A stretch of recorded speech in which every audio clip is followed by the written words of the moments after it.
La bolsa negra dejada en un escalón de una puerta. De Catherine Louise Pirkis.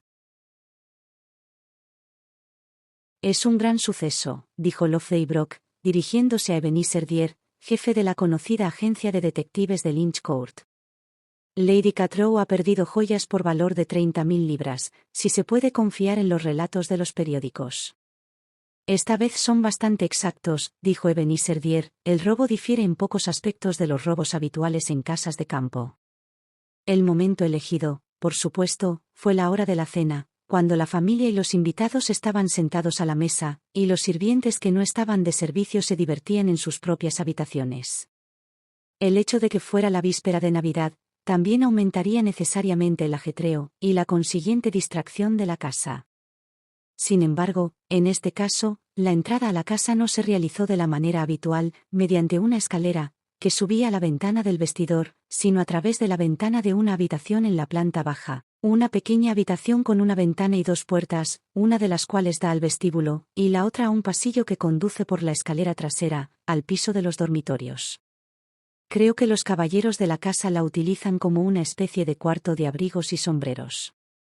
Loveday Brock comentó. Supongo que era el punto débil de la casa.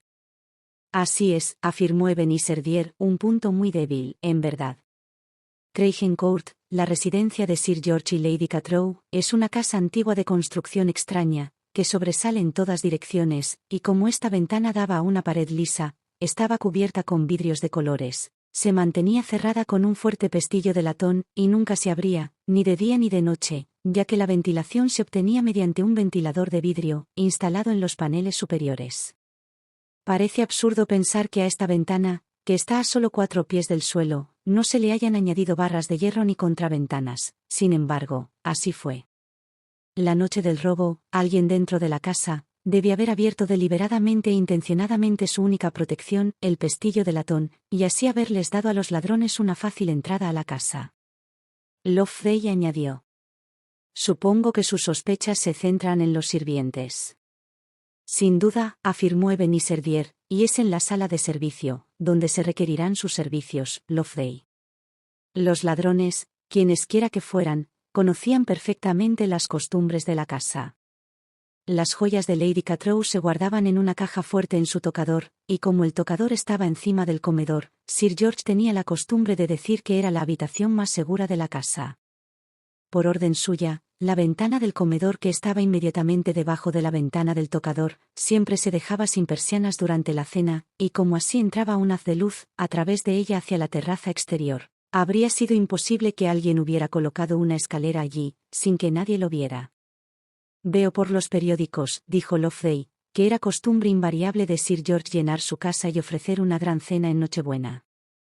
Sí. Sir George y Lady Catrow son personas mayores, sin familia y con pocos parientes, y por lo tanto tienen mucho tiempo para dedicar a sus amigos. Supongo, dijo Loveday, que la llave de la caja fuerte se dejaba frecuentemente en posesión de la doncella de Lady Catrow. Sí. Es una joven francesa, llamada Stéphanie Delcroix. Su deber era limpiar el tocador, inmediatamente después de que su señora lo abandonara, guardar todas las joyas que pudieran estar tiradas por allí, cerrar la caja fuerte, y guardar la llave hasta que su señora subiera a acostarse. Sin embargo, la noche del robo, admite que, en lugar de hacerlo, inmediatamente después de que su señora abandonara el tocador, corrió a la habitación de la ama de llaves para ver si había llegado alguna carta para ella, y se quedó charlando con los demás sirvientes durante un rato, aunque no sabría decir cuánto tiempo. Era por el correo de las 7:30 cuando sus cartas llegaban desde St. Omer, donde está su casa. Oh, entonces, dijo Loveday, ella tenía la costumbre de correr a preguntar por sus cartas, sin duda, y los ladrones, que parecen estar tan bien informados de la casa, también lo sabrían. Tal vez, aunque en este momento debo decir que la situación se ve muy mal para la muchacha. Su actitud, cuando se la interroga, tampoco es la adecuada para eliminar las sospechas. Pasa de un ataque de histeria a otro, se contradice casi cada vez que abre la boca, y luego lo achaca a la ignorancia de nuestro idioma, empieza a hablar en francés con mucha rapidez, actúa de forma teatral y luego vuelve a estallar en histeria. Todo eso es bastante francés, ¿sabe? Dijo Loveday. Las autoridades de Scotland Yard insisten mucho en que la caja fuerte estuviera abierta esa noche. Así es, y están llevando a cabo una investigación exhaustiva sobre los posibles amigos que pueda tener la muchacha. Para ello, han enviado a Bates a que se quede en el pueblo y recopile toda la información que pueda fuera de la casa. Pero quieren a alguien dentro de los muros, que se codee con las criadas y que averigüe todo lo que pueda sobre sus amistades. Así que, me han pedido que envíe a una de mis detectives más astutas y lúcidas para este fin. Yo, por mi parte, señorita Brock, la he llamado a usted, puede tomarlo como un cumplido si lo desea. Así que, por favor, saque su libreta de notas, y le daré las órdenes pertinentes. Lovell Brock, en este periodo de su carrera, tenía poco más de 30 años, y podría describirse mejor con una serie de negaciones. No era alta ni baja, no era morena ni rubia, no era ni guapa ni fea. Sus rasgos eran completamente anodinos, su único rasgo notable era, la costumbre que tenía, cuando estaba absorta en sus pensamientos, de bajar los párpados hasta que solo se veía una línea del globo ocular, y parecía estar mirando el mundo a través de una rendija, en lugar de a través de una ventana. Su vestido era invariablemente negro, y tenía un aire casi cuáquero por su pulcra recatación. Unos 5 o 6 años antes, por una sacudida de la rueda de la fortuna, Lovell había sido arrojada al mundo sin dinero y casi sin amigos. Había descubierto que no tenía talentos comerciales, por lo que inmediatamente desafió las convenciones, y eligió una carrera que la había separado radicalmente de sus antiguos compañeros, y de su posición en la sociedad. Durante 5 o 6 años, trabajó con paciencia en los estratos más bajos de su profesión, luego, la casualidad, para hablar con más precisión, un intrincado caso criminal, la puso en el camino del experimentado director de la floreciente agencia de detectives de Lynch Court. Descubrió muy pronto de qué pasta estaba hecha, y la puso en el camino de un trabajo de mejor categoría, un trabajo que, de hecho, le reportó aumento de sueldo y de reputación tanto a él como a Lovell. Ebenezer Dyer no era, por regla general, muy dado al entusiasmo, pero a veces, se explayaba sobre las cualidades de la señorita Brock para la profesión que había elegido. «Demasiado femenina, ¿dice usted?», le decía a cualquiera que por casualidad pusiera en duda esas cualidades. «Me importa un bledo si es o no femenina. Solo sé que es la mujer más sensata y práctica que he conocido. En primer lugar, tiene la facultad, tan poco frecuente entre las mujeres, de cumplir las órdenes al pie de la letra. En segundo lugar, tiene un cerebro claro y astuto, libre de teorías rígidas. Y en tercer lugar, y lo más importante de todo, tiene tanto sentido común que equivale a un genio, a un absoluto genio». Pero aunque Lovell y su jefe, por regla general, trabajaban juntos en una relación tranquila y amistosa, había ocasiones en las que, por así decirlo, solían gruñirse el uno al otro. Ahora se presentaba una ocasión así. Lovell no mostró ninguna disposición a sacar su cuaderno y recibir sus órdenes de navegación.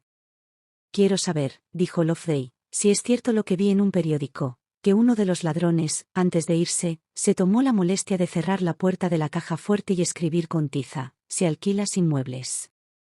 «Es totalmente cierto», dijo Ebenezer Dyer, «pero no creo que sea necesario insistir en ese hecho. Los sinvergüenzas suelen hacer ese tipo de cosas por insolencia o bravuconería. Ahora, si saca su libreta de notas». «No tengas tanta prisa», dijo Lovell con calma. «Quiero saber si has visto esto». Se inclinó sobre el escritorio en el que estaban sentados, uno a cada lado, y le entregó un recorte de periódico que sacó de su cartera. El señor Dyer era un hombre alto y de complexión fuerte, con una cabeza grande, una frente calva y benévola y una sonrisa afable. Sin embargo, esa sonrisa solía ser una trampa para los incautos, pues tenía un temperamento tan irritable que una palabra casual de un niño podía enfurecerle.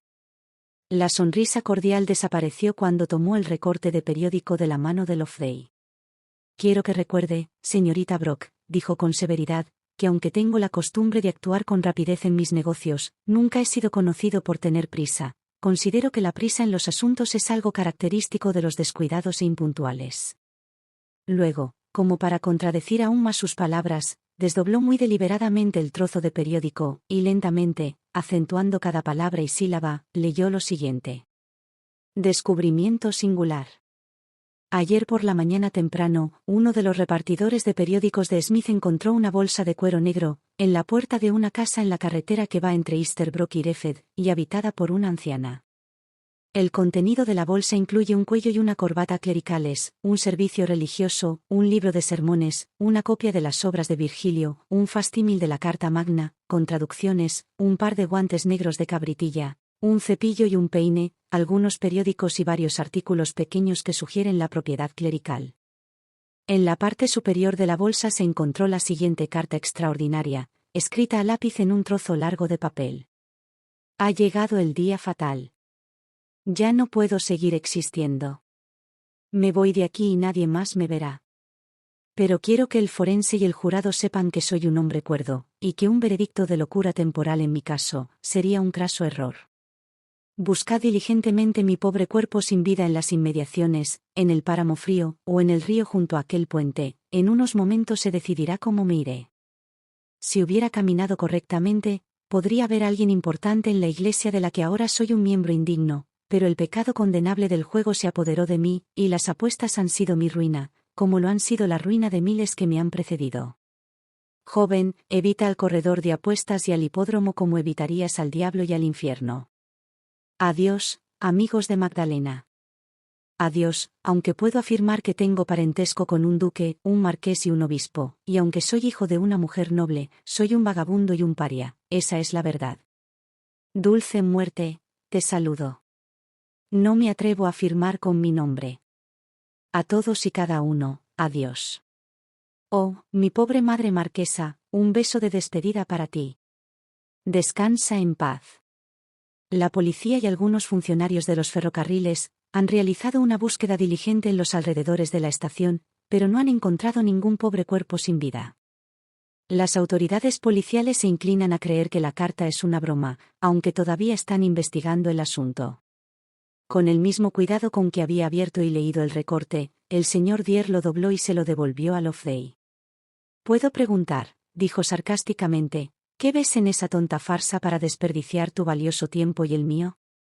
«Quería saber», dijo Loveday, en el mismo tono tranquilo que antes, si vio algo que pudiera de alguna manera conectar este descubrimiento con el robo en Craig Court. El señor Dier la miró con absoluto asombro. «Cuando era niño», dijo sarcásticamente, «como antes, solía jugar a un juego llamado «¿Cómo es mi pensamiento?».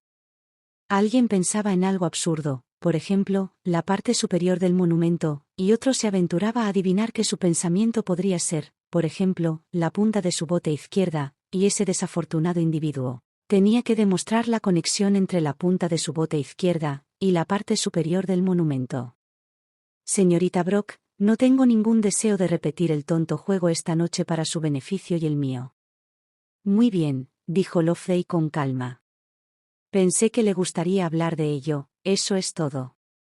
Deme mis órdenes de navegación, como usted las llama, y trataré de concentrar mi atención en la joven doncella francesa. El señor Dier se mostró amable nuevamente. Este es el punto en el que deseo que fijes tus pensamientos, dijo. Será mejor que salgas mañana para Craig Court en el primer tren, hay unas 60 millas por la línea Great Eastern. La estación en la que debes apearte es Uxwell. Allí te esperará uno de los mozos de cuadra de la mansión, y te llevará a la casa. He acordado con la ama de llaves de allí, la señora Williams, una persona muy digna y discreta, que te harás pasar en la casa por una sobrina suya, que está de visita para descansar después de estudiar mucho para aprobar los exámenes de maestra de escuela. Naturalmente, has dañado tus ojos y tu salud con el exceso de trabajo, así que puedes llevar tus gafas azules. Por cierto, tu nombre será Jane Smith, será mejor que lo anotes.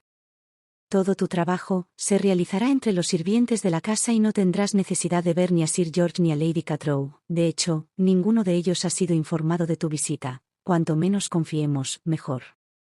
Sin embargo, no tengo ninguna duda de que Bates, de Scotland Yard, enterado de que estarás en la casa, hará lo posible por encontrarse contigo. ¿Bates ha descubierto algo de importancia?, preguntó Loveday. Todavía no. Ha descubierto a uno de los amigos de la muchacha, un joven granjero llamado Holt, pero como parece ser un muchacho honesto, respetable y totalmente fuera de toda sospecha, el descubrimiento no cuenta mucho. Creo que no hay nada más que preguntar, dijo Loveday, levantándose para marcharse. Por supuesto, le enviaré un telegrama, si fuera necesario, en nuestro código habitual. El primer tren que partió de Bishopsgate hacia Uxwell a la mañana siguiente, llevaba entre sus pasajeros a Loveday Brock, vestida de negro, como se supone que es apropiado para los sirvientes de la clase alta. La única literatura que se había provisto para burlarse del tedio del viaje, era un pequeño volumen encuadernado en cartón y titulado El tesoro del recitador. Se publicó al módico precio de un chelín y parecía especialmente diseñado para satisfacer las necesidades de recitadores aficionados de tercera categoría, que hacían lecturas a un penique. Durante la primera mitad del viaje, la señorita Brock parecía estar absorta en el contenido de este libro. Durante la segunda, permaneció recostada en el carruaje con los ojos cerrados e inmóvil, como si estuviera dormida o sumida en profundos pensamientos. La parada del tren en Uxwell la despertó y la hizo recoger sus pertenencias. Fue fácil distinguir al elegante mozo de Craig Court entre los holgazanes del pueblo que se encontraban en el andén.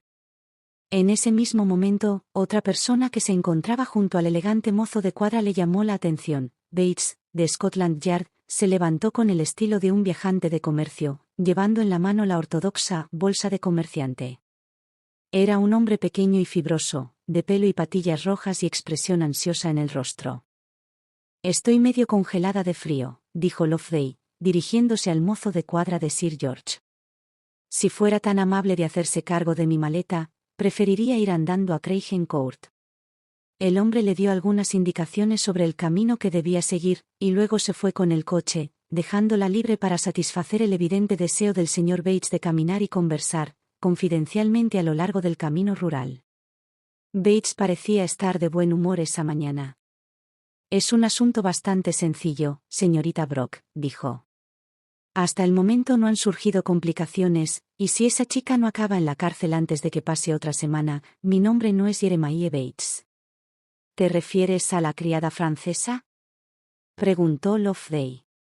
«Sí, por supuesto», respondió Bates. «Supongo que no hay duda de que cumplió una doble función, abrir la caja fuerte y la ventana». «Verá, yo lo veo así, señorita Brock. Todas las chicas tienen pretendientes, me digo, pero una chica bonita como esa doncella francesa tiene que tener el doble de pretendientes que las feas. Ahora bien, por supuesto, cuanto mayor sea el número de pretendientes, mayor es la posibilidad de que se encuentre entre ellos a un criminal». «Eso está más que claro, ¿no?». «Igual de claro», afirmó Loveday. Bates se sintió animado a continuar. «Bueno, entonces, argumentando en la misma línea, me digo a mí mismo, esta chica es solo una cosita bonita y tonta, no una criminal consumada, o no habría admitido haber dejado abierta la puerta de la caja fuerte. Si le damos suficiente cuerda, se ahorcará.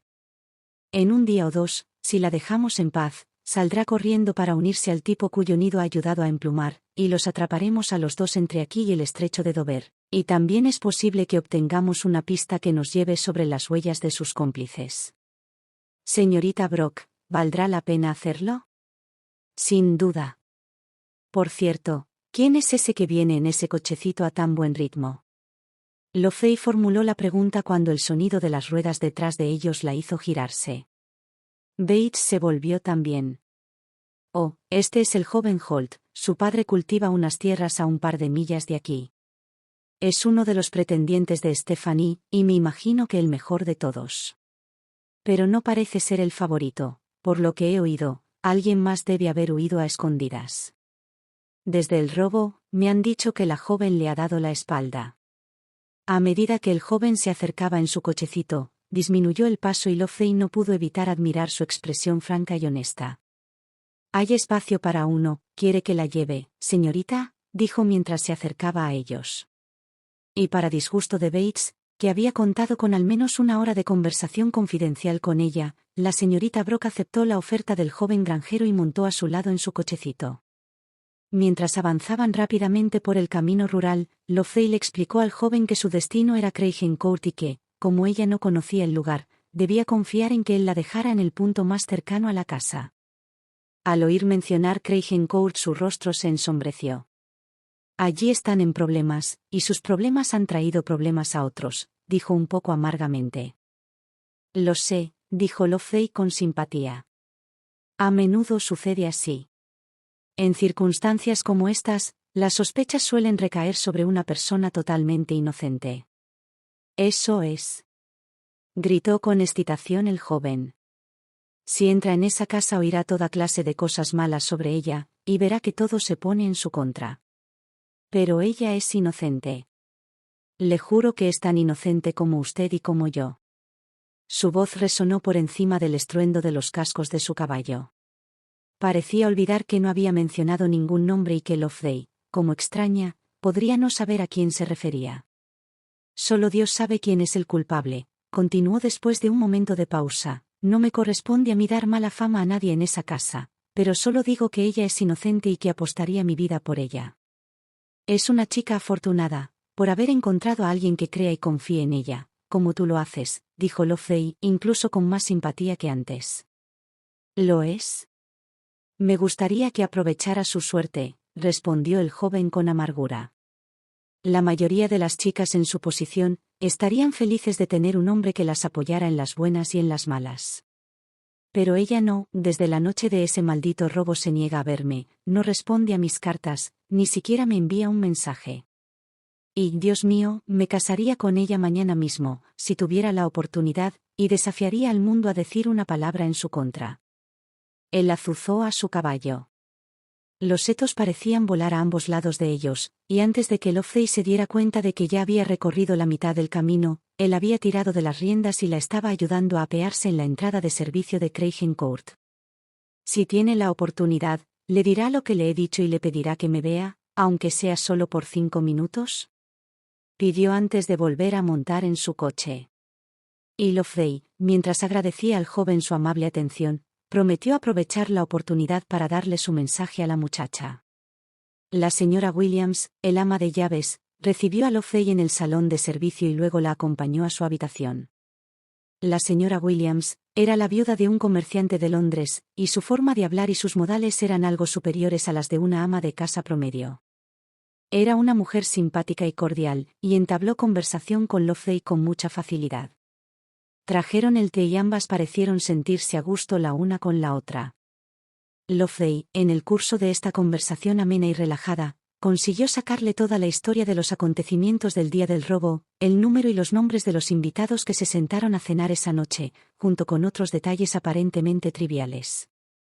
El ama de llaves no hizo ningún intento por disimular la dolorosa situación en la que ella, y cada uno de los sirvientes de la casa, se sentían en ese momento. Ahora ninguno de nosotros se siente cómodo con los demás, dijo, mientras servía té caliente para Loveday y encendía el fuego. Todos creen que los demás sospechan de ellos, y tratan de encontrar palabras o hechos pasados para presentarlos como prueba. La casa entera parece estar bajo una nube. Y además en esta época del año, justo cuando todo suele estar más alegre. Y en ese momento lanzó una mirada triste al gran ramo de acebo y muérdago que colgaba del techo. Supongo que en general están muy alegres en Navidad, ¿no? Dijo Loveday. ¿Bailes de servicio, representaciones teatrales y todo ese tipo de cosas? Ya lo creo, cuando pienso en la Navidad del año pasado, y en la diversión que pasamos todos, me cuesta creer que sea la misma casa. Nuestro baile siempre sigue al baile de mi señora, y tenemos permiso para invitar a nuestros amigos, y lo mantenemos hasta tan tarde como nos plazca. Empezamos la velada con un concierto y recitaciones por parte de algunos invitados, luego cenamos y más tarde bailamos hasta la mañana, pero este año, se interrumpió, sacudiendo la cabeza con una melancolía que decía mucho. Supongo, dijo Loveday, que algunos de sus amigos resultan muy hábiles como músicos o recitadores. Muy ingeniosos, en verdad. Sir George y mi señora siempre están presentes durante la primera parte de la velada, y me gustaría que hubiera visto a Sir George el año pasado riéndose de Harry Emmett, vestido con ropa de presidiario y con un poco de estopa en la mano, mientras recitaba El noble convicto. Sir George dijo que si el joven hubiera subido al escenario, habría hecho fortuna. ¿Quién era ese Harry Emmett? Dijo Loveday, ¿quizás el novio de una de las criadas? O él coqueteaba con todas, pero no era el novio de ninguna. Era el lacayo del coronel James, que es un gran amigo de Sir George, y Harry iba y venía constantemente trayendo mensajes de su amo. Su padre, creo, conducía un coche de caballos en Londres, y Harry también lo hizo durante un tiempo. Luego se le metió en la cabeza ser el sirviente de un caballero, y dio grandes satisfacciones como tal. Siempre fue un muchacho tan brillante, apuesto y tan divertido, que a todas les gustaba. Pero la estoy cansando con todo esto, y por supuesto, preferirá hablar de algo muy diferente, y el ama de llaves suspiró de nuevo, al pensar en el terrible robo que entró en su mente una vez más. No, en absoluto, repuso Loveday. Estoy muy interesada en lo que me explica usted. Por cierto, ¿Emmett todavía está por aquí? Me encantaría oírlo recitar yo misma. Lamento decir que dejó al coronel James hace unos 6 meses, respondió el ama de llaves. Al principio todos lo extrañábamos mucho. Era un joven bueno y de buen corazón, y recuerdo que me dijo que se iba a cuidar de su querida abuela, que tenía una tienda de dulces en algún lugar, pero no recuerdo dónde. Ahora Loveday estaba reclinada en su silla, con los párpados tan caídos que literalmente miraba a través de rendijas, en lugar de ojos. De repente y con brusquedad cambió la conversación. ¿Cuándo me será posible ver el vestidor de Lady Catrow?, preguntó. La criada miró su reloj. Ahora, enseguida, respondió, son las 5 menos cuarto, y mi señora a veces sube a su habitación a descansar media hora, antes de vestirse para la cena. ¿Stephanie sigue atendiendo a Lady Catrow?, preguntó la señorita Brock, mientras seguía al ama de llaves por las escaleras traseras hacia el segundo piso, donde se hallaba el dormitorio. Sí, Sir George y mi señora, han sido la bondad personificada con nosotros durante estos tiempos difíciles, y dicen que todos somos inocentes hasta que se demuestre nuestra culpabilidad, y no quieren que ninguno de nuestros deberes se altere de ninguna manera. Supongo que Stephanie no está en condiciones de realizar el suyo en estos momentos, ¿no?, preguntó Loveday. Desde luego que no, respondió la señora Williams. Estuvo histérica casi desde la mañana hasta la noche durante los 2 o 3 primeros días, después de que llegaron los detectives, pero ahora se ha vuelto malhumorada. No come nada y nunca nos dirige la palabra a ninguno de nosotros, salvo cuando es obligada. Este es el vestidor de mi señora. Pase, por favor. Loveday entró en una habitación grande y lujosamente amueblada, y naturalmente, se dirigió directamente al principal punto de atracción, la caja fuerte de hierro empotrada en la pared, que separaba el vestidor del dormitorio. Se trataba de una caja fuerte de las más comunes, con una sólida puerta de hierro y una cerradura con candado. Y sobre la puerta estaba escrito con tiza, en caracteres que parecían desafiantes por su tamaño y la fuerza con que habían sido escritos, el texto: se alquila sin muebles. Loveday pasó unos 5 minutos frente a esta caja fuerte, con toda su atención concentrada en la escritura.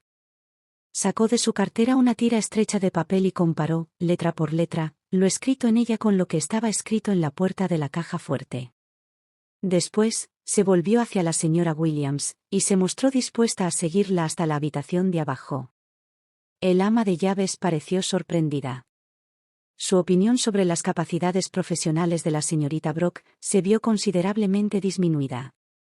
Los señores detectives, dijo, pasaron más de 1 hora en esta habitación, caminaron de un lado a otro, inspeccionaron cada rincón. Señora Williams, interrumpió Loveday, estoy dispuesta a ver la habitación de abajo. Su actitud había cambiado de la amabilidad chismosa a la de una mujer de negocios que se esfuerza en su profesión. Sin decir otra palabra, la señora Williams acompañó a Loveday hasta la pequeña habitación que había demostrado ser el punto débil de la casa. Entraron por la puerta que daba a un pasillo, que conducía a la escalera trasera de la casa. Loveday encontró la habitación exactamente como le había descrito el señor Dier. No hizo falta mirar 2 veces la ventana, para ver la facilidad con la que cualquiera podía abrirla desde fuera, y entrar en la habitación, una vez que se hubiera soltado el pestillo de latón. Loveday no perdió el tiempo. De hecho, para gran sorpresa y decepción de la señora Williams, simplemente cruzó la habitación, entró por una puerta y salió por la opuesta, que daba al gran salón interior de la casa. Aquí, sin embargo, se detuvo para hacer una pregunta. ¿Esa silla está siempre colocada exactamente en esa posición?, preguntó, señalando una silla de roble, que estaba justo a la entrada de la habitación que acababan de abandonar. La criada respondió afirmativamente. Era un rincón cálido. La señora, dijo, se preocupaba de que todos los que llegaban a la casa con mensajes, tuvieran un lugar cómodo donde esperar. Me alegraría que me mostrara mi habitación ahora, dijo Loveday, un poco bruscamente. ¿Y sería tan amable de enviarme un directorio comercial del condado, si es que tiene algo así en la casa? La señora Williams, con aire de dignidad ofendida, la guió hacia los dormitorios una vez más. La respetable ama de llaves, se sentía como si su propia dignidad se hubiera visto, de algún modo, herida por la falta de interés que la señorita Brock había demostrado en las habitaciones que, en ese momento, consideraba las estancias más importantes de la casa. ¿Debo enviar a alguien para que le ayude a desempacar?, preguntó, un poco rígidamente, en la puerta de la habitación de Loveday. No, gracias. No habrá mucho que deshacer. Debo salir de aquí mañana por la mañana en el primer tren. Mañana por la mañana, exclamó la señora Williams, ya les he dicho a todos que estará aquí al menos 15 días. Ah, entonces debe explicar, que me han enviado un telegrama y debo regresar a casa de inmediato.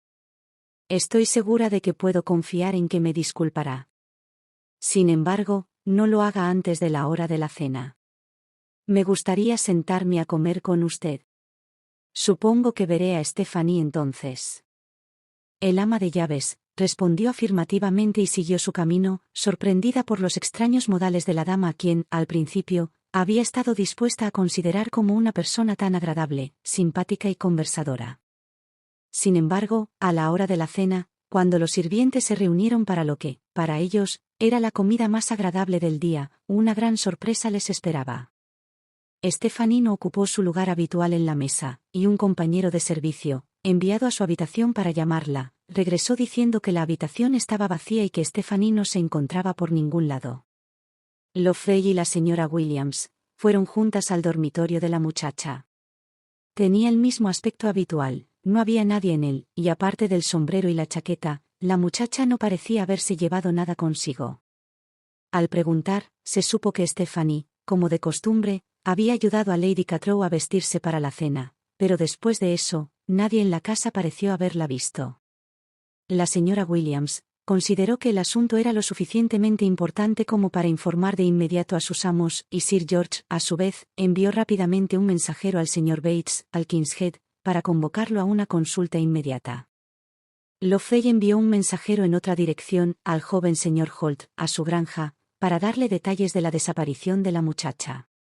El señor Bates tuvo una breve entrevista con Sir George en su estudio, de la que salió radiante.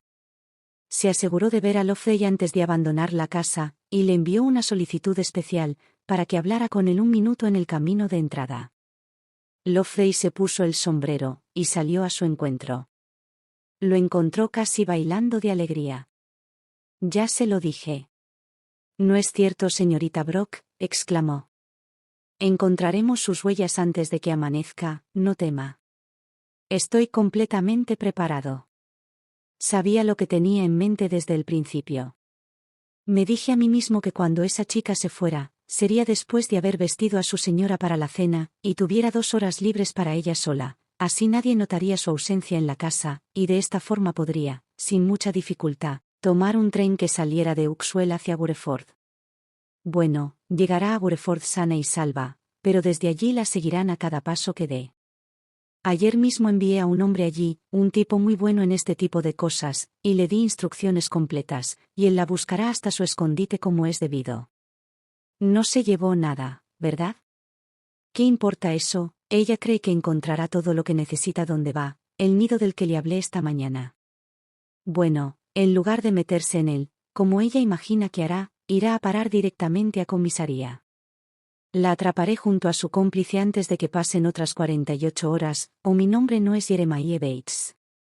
¿Qué va a hacer ahora?, preguntó Loveday, cuando el hombre terminó su largo discurso.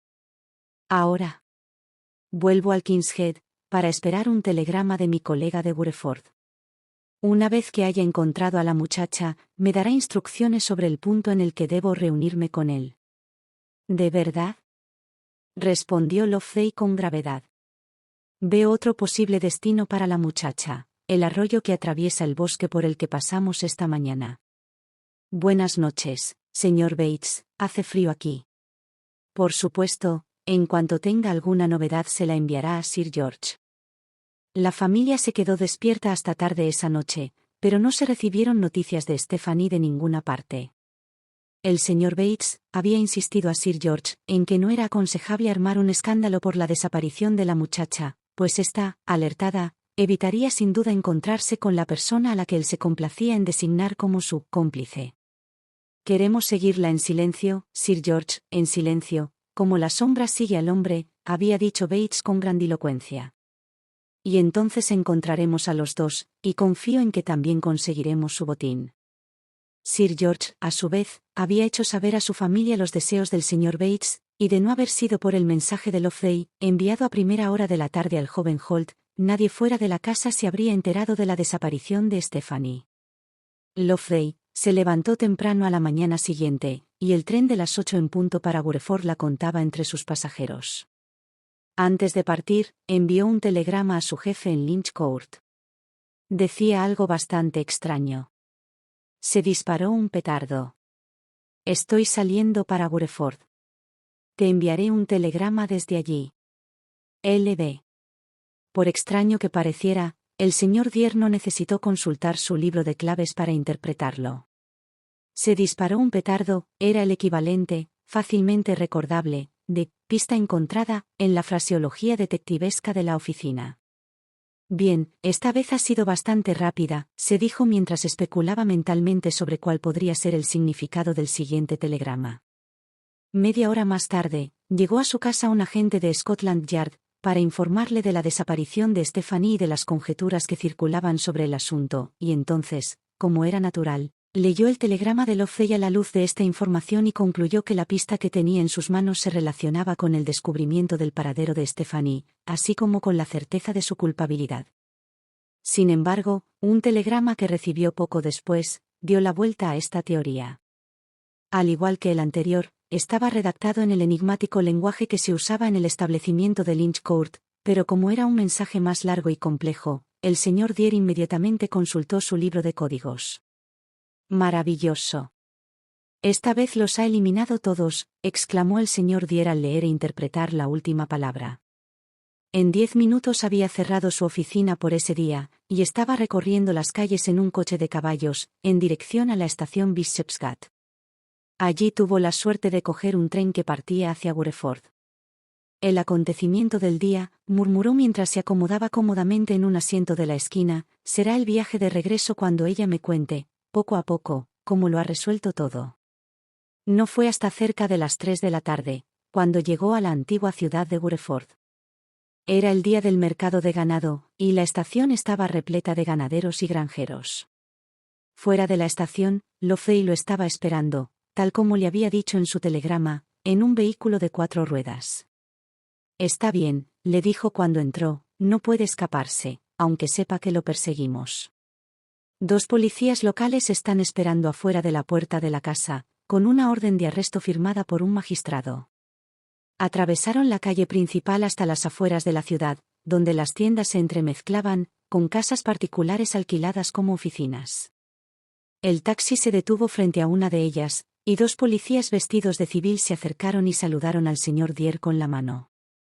Está ahí ahora, señor, haciendo su trabajo de oficina, dijo uno de los hombres señalando una puerta, justo en la entrada, en la que estaba impreso en letras negras, Asociación Benéfica de Taxistas del Reino Unido.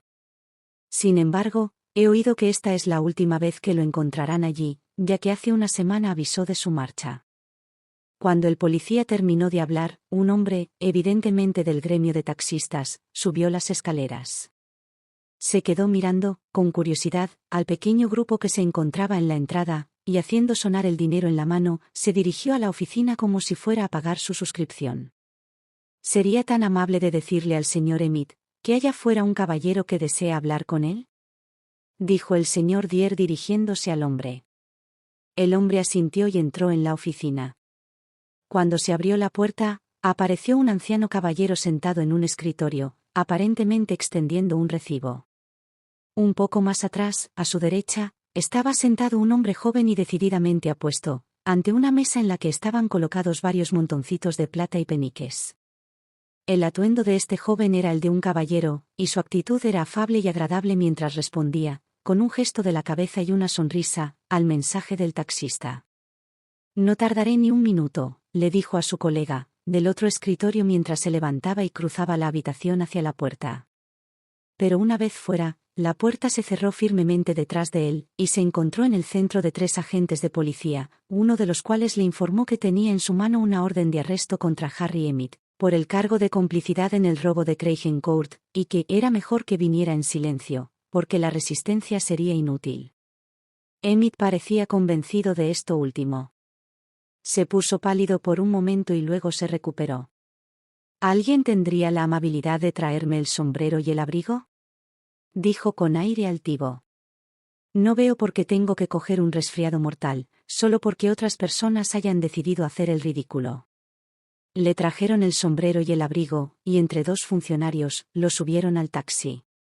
Permítame hacerle una advertencia, joven, dijo el señor Dier, cerrando la puerta del taxi y mirando por un momento a Emmett a través de la ventana.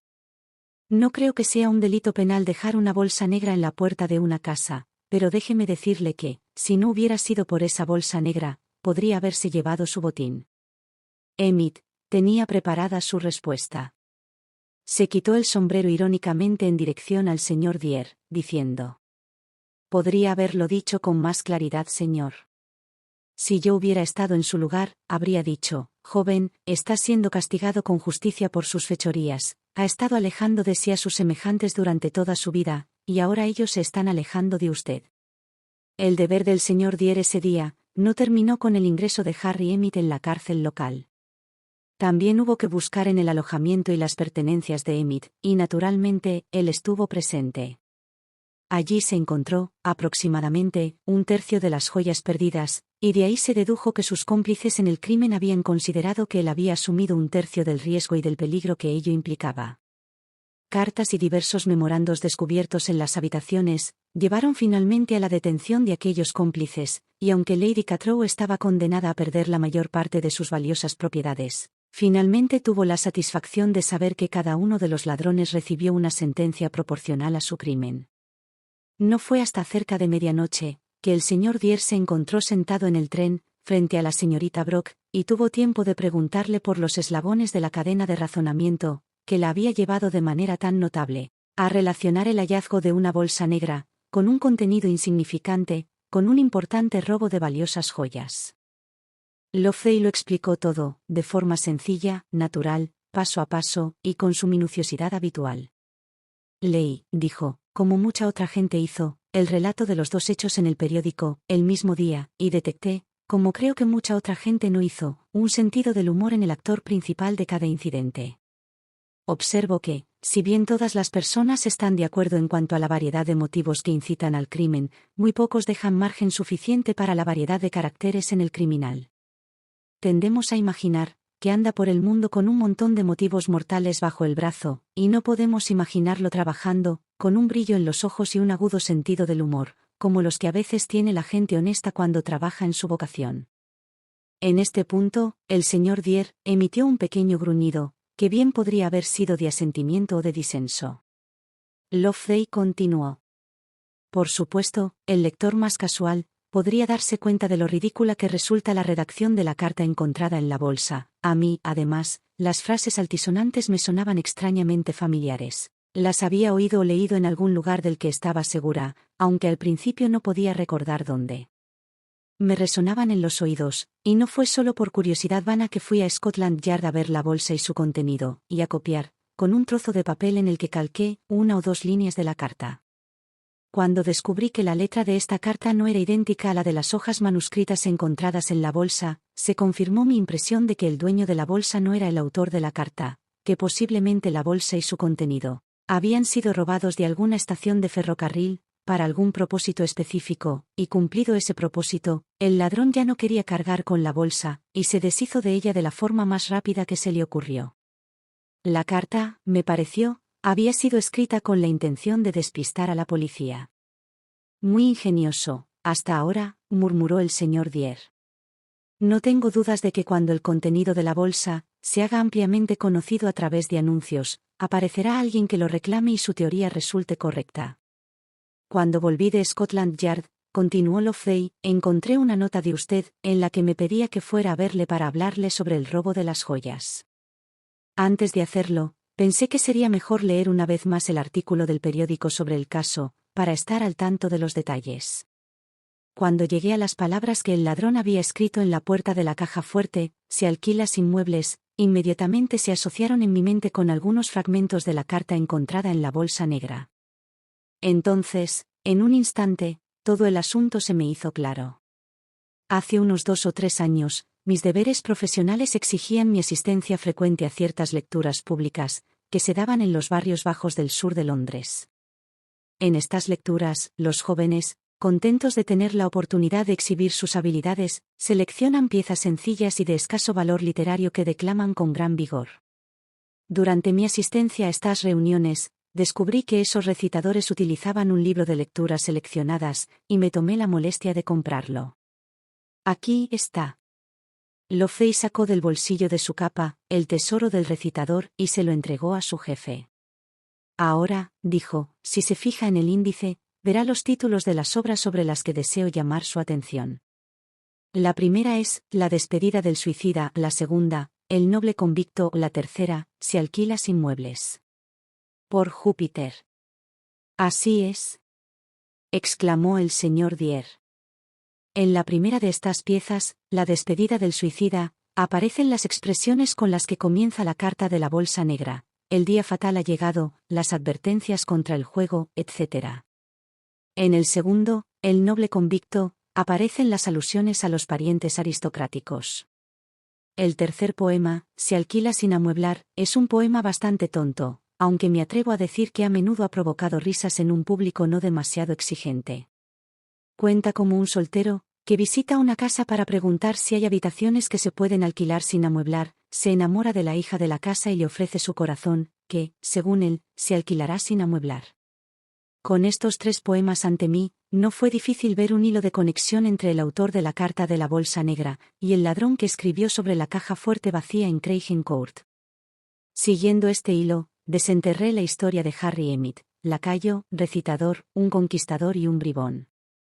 Posteriormente, comparé la escritura de la carta con la de la nota dejada en la puerta de la caja fuerte, y teniendo en cuenta la diferencia entre un trozo de tiza y la punta de una pluma, llegué a la conclusión de que no cabía duda de que ambos estaban escritos por la misma mano. Antes de eso, sin embargo, había hecho otro descubrimiento, el más importante, y es que Emmett se presentó en Craig Court vestido con ropajes clericales, ocultando su fisonomía tras unas gafas oscuras y una barba postiza. ¿Cómo te enteraste de eso?, preguntó el señor Dier, inclinándose hacia adelante y apoyando los codos sobre las rodillas. En el curso de la conversación con la señora Williams, a quien encontré una persona muy comunicativa, le pedí los nombres de los invitados que se habían sentado a cenar la víspera de Navidad. Todos eran personas de indudable respetabilidad en el vecindario. Justo antes de que se anunciara la cena, dijo, un joven clérigo se había presentado en la puerta principal, pidiendo hablar con el rector de la parroquia.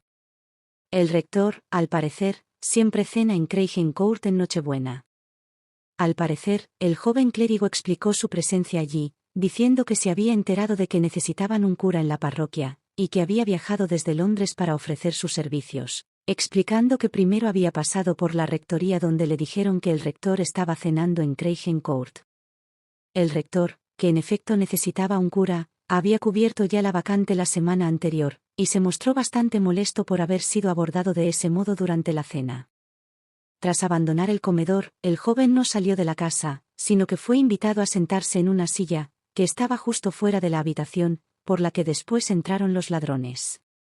No necesito decirle quién era ese joven, ni sugerirle, estoy segura, que tan pronto como vio que no habían moros en la costa, se deslizó en esa pequeña habitación, y abrió el pestillo de la ventana para dejar entrar a sus cómplices, quienes, sin duda, en ese mismo momento estaban escondidos en el jardín.